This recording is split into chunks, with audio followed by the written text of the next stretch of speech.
This episode of the Pickleball Show with Curtis Reese is brought to you in part by Gavin Fight of Resolute RE, the commercial real estate experts.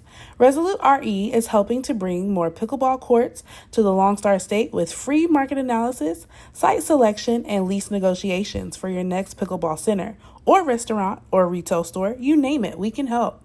Ready to elevate your game? Visit the link in the episode description to learn more.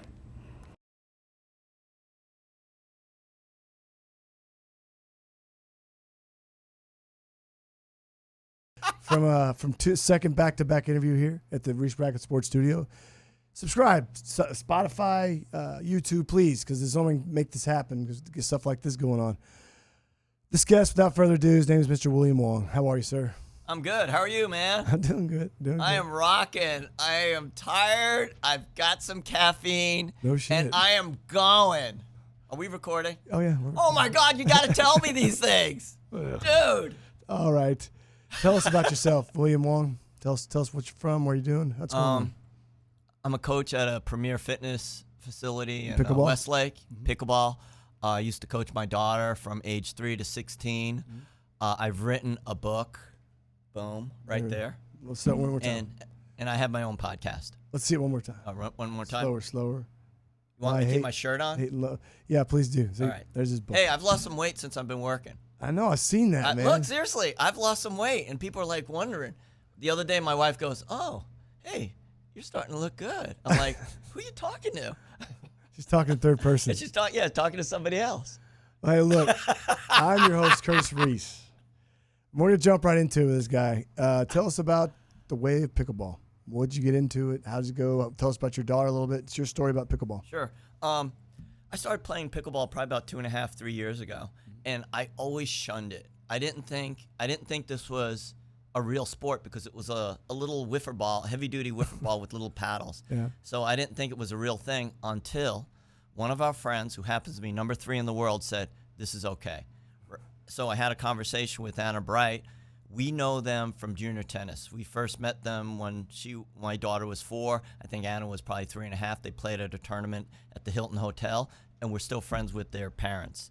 Actually, I'm playing a tournament with Anna's mom in about 3 or 4 weeks, which would be cool. Anna who? Anna Bright. Anna Bright's 3 in the world. Uh-huh.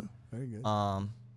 Well, it's one of the main reasons that I brought him on. Well, it wasn't too many because I saw the passion in that Why I Hate and Love Pickleball book that William, is it Bill or Will or William? Probably nicer. William? Well, I prefer Bill, but Bill, I'm sorry. Bill wrote, and also meeting him at DIP. This guy comes walking in talking about his daughter Sam Parker, and I'm looking around, I'm going, oh man. Actually, I've got him sedated because I'm so caffeinated up right now. He's trying to tap it down. Thank you for He's trying to tap it down. It's like, this guy is out of control. But he's doing good. So I pulled him. I'm making him do this. Yeah, no, it's my bad. No, it's not. It is on me. No. So you got a tournament coming up. So tell us about what paddle you use or equipment you have. Do you use anything specifically, or do you have a sponsor? I am not sponsored. Yeah. On occasion, if a paddle falls out of my daughter's bag, there you go. And I happen to find it, I get to use it, and I say, "Hey, this paddle fell out of your bag," and I use it on occasion. She uses Thrive paddles. There you go. This is not because my daughter's sponsored by them, but I do love the paddle. I've tried dozens and dozens of paddles, not only because I work in a facility. I get to try a lot of paddles, but this one I really feel like it's got a nice combination of touch and control. It suits my game. And whenever I talk to a student, I say it really doesn't matter what I think. It doesn't really matter what I can do. It matters what the student. So for me, this paddle is perfect. Well, that's what a lot of pros don't do, and the place he at is very nice. And to get a spot there where he's at, it's pretty nice deal. So again, a testament to his passion for the sport, racket sports in general. So the thing that's important about that right there is that a lot of people try to throw their brands on people, and that's no bueno. As long as you take, like he said, like Bill said, as long as they like it, that's all that matters. So eat crow because you don't get your brand. Yeah, and the most important thing is about your experience. The most important thing about what works for you. My experiences are different. you've got to. When people ask me about paddles, I say just try a bunch of paddles. And all the other challenge is you are constantly changing. One week you really might be good with the paddle, then you've gotten stronger, you've gotten fitter, you have a little bit more touch, maybe too much power. You need to change. So you're constantly making adjustments, and that's what we have to do as human beings. And that's really what I try to write about in the book. Good. That's the beauty of this, is that he's giving you lessons right now, and that's one of the keys to this, to our show. We have you bring in great guests like this. Yes, sir. I got you laughing right there. No, you got me laughing because I tapped you down. I sedated you. My caffeine sedated you. Shut up, man. All right. Singles, doubles, or mixed in pickleball? What do you like? Actually, and why? I'm getting too old for singles. I can't cover the court as well. And I do like, I love doubles because I really think that pickleball is a microcosm of life where you're challenged, you have to be open-minded, you have to have an open heart, and you have to communicate. So I love the competition and working with a partner toward a common goal.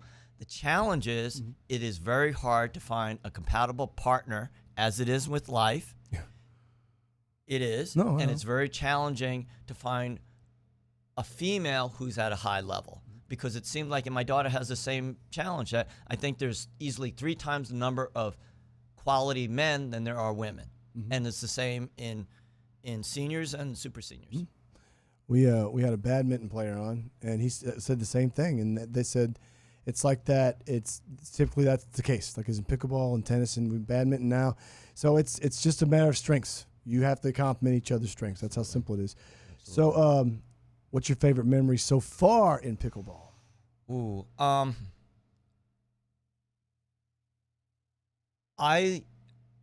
One of the reasons I play and I practice and do what I do is so I have an opportunity to play with my daughter. I just enjoy seeing her play a sport at such a high level, to see the enjoyment. So for her to call me on occasion and say, hey, I'd like to hit with you, that's something that's special. And then even to talk about, she just got back from Vegas. She lost in the first round for both of her rounds, and I haven't had a chance to talk to her, so I just called the other day and said, hey, do you want to go out and get some boba tea? And those are the experiences I really look forward to and cherish. That is true. I mean, life goes by fast, right? It really does. It really does. And to have those experiences are just special to me. And I had a conversation with my friend Chris Bright, and he says that this was one of the first times that Anna didn't call him right before our finals. Anna and Rachel Rohrbacher were in the finals against Annalie and Catherine Parento, and Anna did not call Chris, which was a surprise. So I would love just to talk about pickleball, see how her experience is, see that she's enjoying it, and that's special for me. I got to be nice here. It sounds silly. I know, but you're like, silly? You're like actually, it's silly, right? You're one of those parent coaches that a lot of people don't have, a lot of players don't have, especially to get this far in this level, to go to another sport. It is a testament, and they're very. I worked at Brookhaven for 10 years. I came across some great junior players, and I saw the ones. There were some who won when the parents pushed, but a lot of the time the kids didn't make it to 16s, 18s. So. But this is the final product. I learned my lesson, and I was probably one of those parents, and I needed to learn. And this is how I needed to develop and realize that it's about the experience and not necessarily as much outcome. So. This is hopefully the final product, or closer to the final product. It's a journey, brother. It is a journey. This is all a journey, and that's actually what this is about. Tell us about your book real quick. Yeah, I really believe that sports is a great way to become a better version of yourself, because you have to encounter difficult experiences. You have to be open-minded. You have to take criticism. Even there's a track for Fortune 500 companies to look at student athletes and say, oh, this person's coachable. They work hard. They're able to work with their team members, because most of us are not going to be professional athletes. Most of us will not get to that level, but we could be a viable member of our society, which is what we're looking for. So what I tried to do is write about the various aspects that your heart, your desire, your body trying to get stronger, your mind tactically and technically, and then a little bit of a technique, but obviously we can't talk about technique in a book. So I wanted to put that all together in a book, and everything I read previously, they didn't talk about those things. They didn't talk about the psychology, and I looked at more than 150 academic papers, maybe 200. I probably used about a little more than 100 to better understand the psychology and the philosophy and the psychology of pickleball and sports. And there's not a lot of academic papers written on pickleball because it's new. So I had to look at tennis, I had to look at basketball, I had to look at other things. So it's an all-encompassing type book. I think so. Like we were growing up. Remember the what was that? A guy the middle game to tennis. Oh yeah, there you remember go. that? Yeah. And that was a really good book. I couldn't read then. I just looked at the pages, but I'm saying it was a good book. But it's similar to that. That's similar to not that, but you know what I mean. I'm just saying. You just said you couldn't read it. The middle game. I think I want to say Alan Fox or something like that. It's hard not to be serious here, man. I mean, you gotta laugh what the hell I've been going through, man. Love you, mom and dad. Anyway, what's your favorite shot? Ooh, in pickleball, Bill Wong. Any shot which causes a player to make a mistake.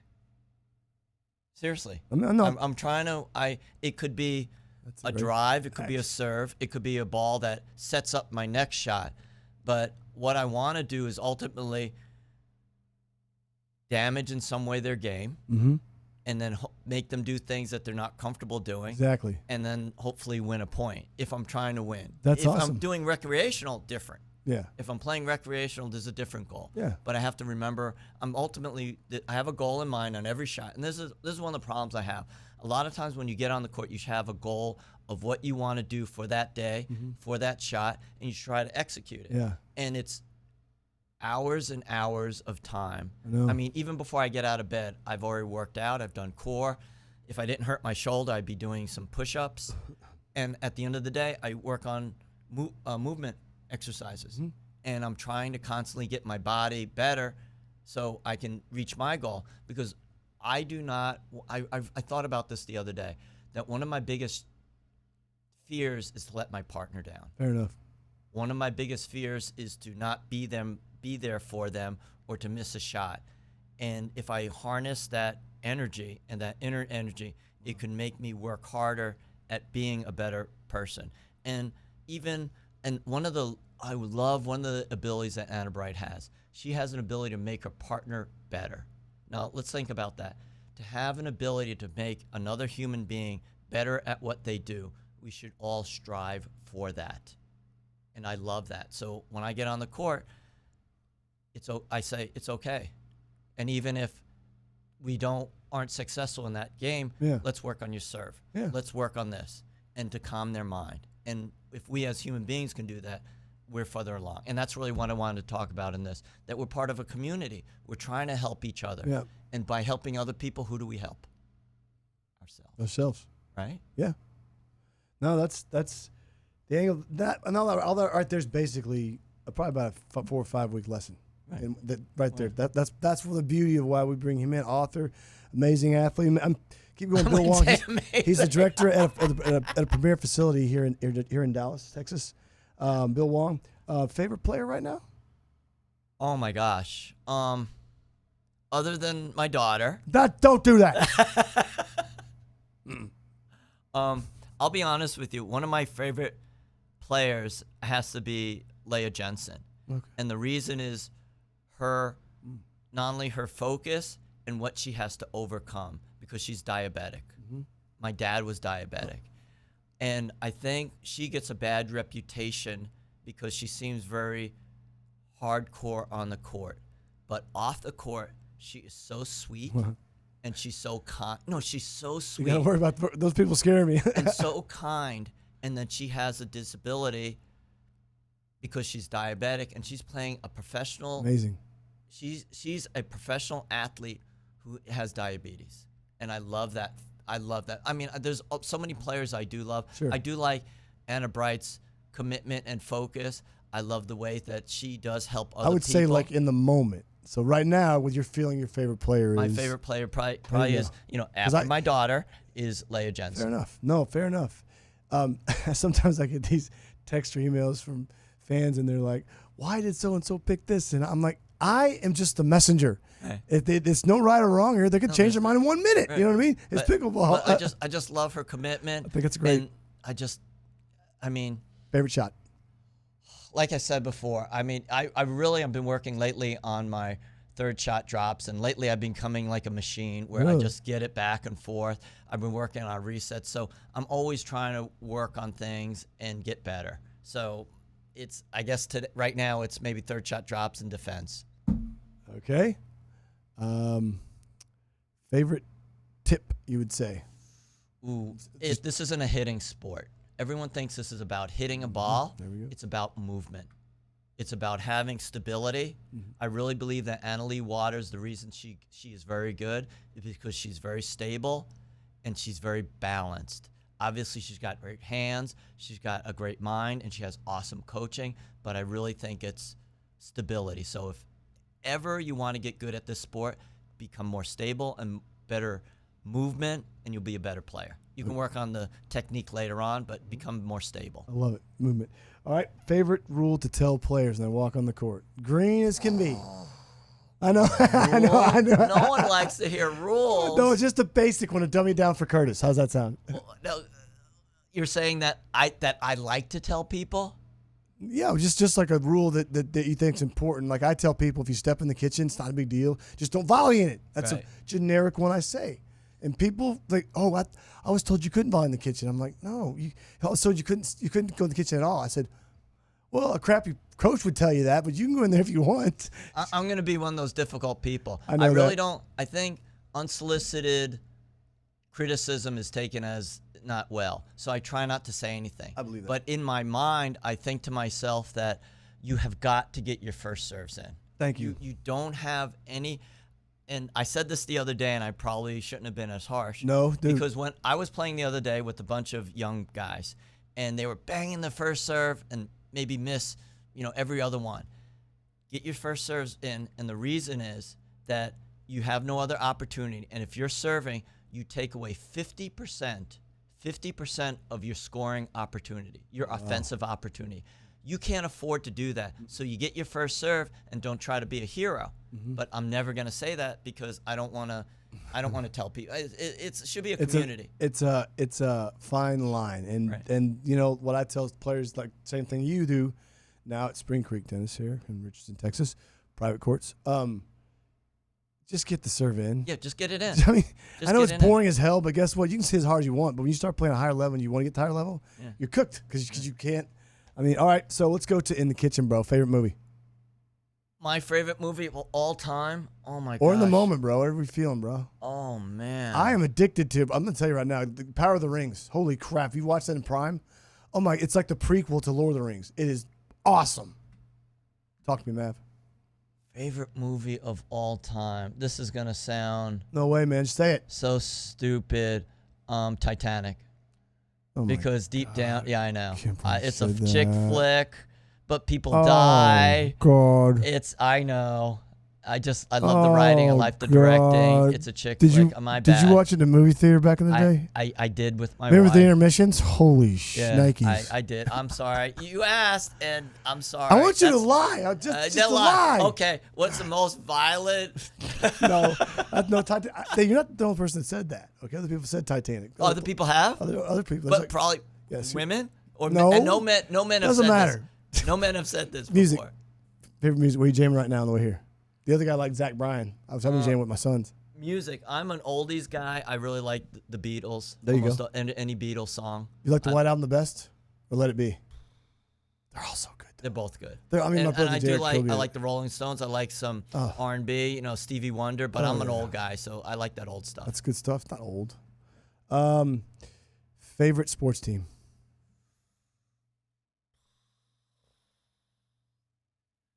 All right, I'm probably not going to get any fans here, but no. Where I'm living, I'm not going to say it. But favorite sports team, I'm going to go with the Warriors. There you go. There's nothing wrong with that. That's a class team. Go with the Warriors. And I like the team that first coach built. Just saying. What about favorite pets? Favorite pet? This sounds... Nope. I have a pet bird, believe it or not. And I never thought I would like a bird, but my son got a bird, a little parakeet. He is awesome, and I never thought he'd have a personality, and he does. And I just love my pet bird. So what's the name of the bird? Is great, but he was an adopted. He's sort of a green colored grape. Really? Yeah, and he was a rescue. Oh. So we kept the name that he came with it. What is it? Which was grape. Grape. So we didn't change. It's just grape. Now, I'm interested about this, actually, truth be told, because how long do these birds actually live? They could outlive me. So a lot of times you put them in their will of who they go to, because they can easily Don't talk live about 15, wills right now in 20, my life. 15 or 20. I know we should have gone. My bad. Don't talk about wills right now. They could easily live 15 or 20 years. Easily. That's cool. We had a dog that lived 17 years, dude. Okay.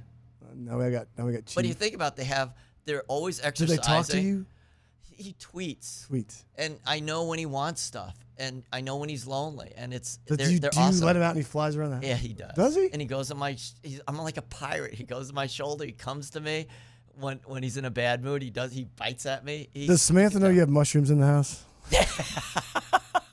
She does now. Well, Thanks, hell yeah, Curtis. she does. I'm Now kidding. she knows. She just called me a minute ago. Oh. Well, anyway, She probably was like, "Don't say anything." No, shut up. No, she just called me a minute ago. Okay. Well, how would people? You're going to come back on, right? At some point in time. Sure, Okay, if I'm good. invited. You are. Now, your sedation's coming off. I can feel that your sedation's coming off. Stop it. How would people get in touch with you to get your book? Right. To get a copy of I'm it? on www.williammwong.com. It's about the book. And like I said, I really think I wrote it because I saw that a lot of times the community isn't as favorable as it should be. Mm-hmm. We should be more accepting of people who maybe are at a lower level or a different level. We should be We work together. listen better, and we need to be better human beings. So I wrote the book because I saw this deficiency. And one time I was on a court. We were playing. It was a young guy and me, and we were playing this grandmother who's 75. He really wanted to win, so he goes, "Hit the grandmother," and I'm like, "Dude, are you serious? You want me to hit her?" Did you hit her? Yes. Did you hit her? No. Oh, come on. Yeah, exactly. So I was hitting. To the guy because I didn't want to pick on her, and I didn't want. So That's true. so I just that kind of attitude. Being nice sucks, doesn't it? Yeah, that's pretty hard. It doesn't, because it's my core, and I try to be a nice person because I try to be treated as I want to be treated. I can be reached Curtis at ReeseBracketSports.com or Curtis Reese on the World Wide Web, Reese Bracket Sports. We are going to be out of here. I'm telling you right now, what's going to happen is we're getting out. Who the hell are you waving at? Are you off? I thought they were coming in. Like, what? That wasn't bad. I mean, Did it suck? no. It was good. I'm shocked.